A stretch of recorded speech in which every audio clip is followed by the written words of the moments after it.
So good day sa ating lahat. Meron tayo ditong ADB 160. So papakita natin ngayon kung paano magpaandar ng motor in case na mawala nyo yung pinaka remote. Ayan, kasi problema natin mga motor yan kapag nawala yung remote.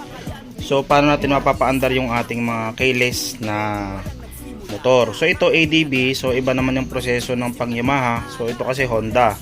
So kailangan lang natin makuha yung pinaka emergency code or yung kanyang ID code. Kasama yun pag binili natin yung motor. Pero na lang minsan sa mga second hand pag nabili natin yung motor, hindi siya na isasama. So ang gagawin lang natin kapag mga ganitong motor, mga ADB 160, sa ibang Honda kasi ginajumper pa sa battery. So gagawin lang natin dyan, so kapag naka-on yung remote, ay naka-green siya. So pag pinindot mo yung knob, iilaw yung key na yun sa may panel. Then masususi mo siya.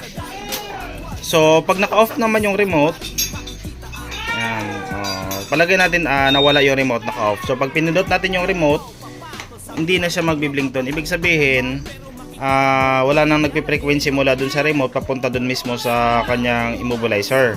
So ito yung tanging paraan para mapaandar natin yung ating motor. So ito ay may code na. Ayan. So gagawin lang natin dyan, ilulong press lang natin to. Ayan, wala na siyang wala na siyang knob kasi tutunog siya kapag naka-on yung remote ito. Kabisado naman yung code dito. Nandito pa naman yung code ng sa may-ari. Wait lang. Bahawak na lang ako. Lulong press lang natin to. Wala na tayong G-number sa battery nito, basta ADB 160. Long press natin to, yung knob na to. Pag nilong press natin, lalabas dun yung yung K sign. Magbi-blink. Ayan, pag nag-blink yan, at pag pinindot natin yung knob, mag-start na tayo ng bilang kasi unang bilang nito ay nakalagay dito ay 0613. So gagawin natin dyan, sa unang pindot natin, wala tayong bibilangin, wala tayong ipupush. Pero kapag may number yung una, halimbawa ang number ng una, pag pagpindot mo, bilang ka na agad ng 1 tapos hintayin mo mag beep. So ganito gagawin natin, long press. Yan. Pag blink ng key, pasok natin yung isang pindot. Ayun, tunog na yon. So wag natin siyang lalagyan ng bilang hanggang sa sumunod na yan, blink. Sunod 1, 2, 3, 4, 5, 6 kasi ang sunod na bilang niya ay number 6. Yan, sunod 1. 1. Yan, sunod na bilang ay 3. 1, 2, 3. Yan, hintayin natin ang beep bago magpasok ulit ng code.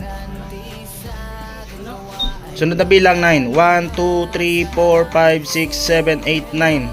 Yan. Beep uli. Yan. Next ulit na code. 1, 2, 3, 4, 5, 6, 7, 8, 9. Sunod number 2. 1, 2. Sunod number 1. 1. Sunod 0. Yan. Tapos wala tayong pipindutin doon pag 0. Then pag tumunog na dito sa main knob, marinig kayo yon, ma-on na natin. Yan. Ma-on nyo na yung motor.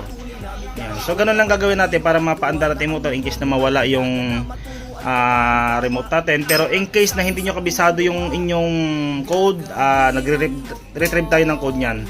Dalhin nyo lang dito sa akin. Message lang kayo sa akin. Yan, na-on siya. Tapos may start nyo na siya. Pindot mo yung brake. May start nyo na siya. May-start nyo siya na walang remote. Okay? Sana may nakuha kayong idea guys. Then bye bye. Andarang motor ay banayad na umiikot sa Pinas para magturo ng advance. Dala yan ni Aaron Mekaniko na tapat ang salita.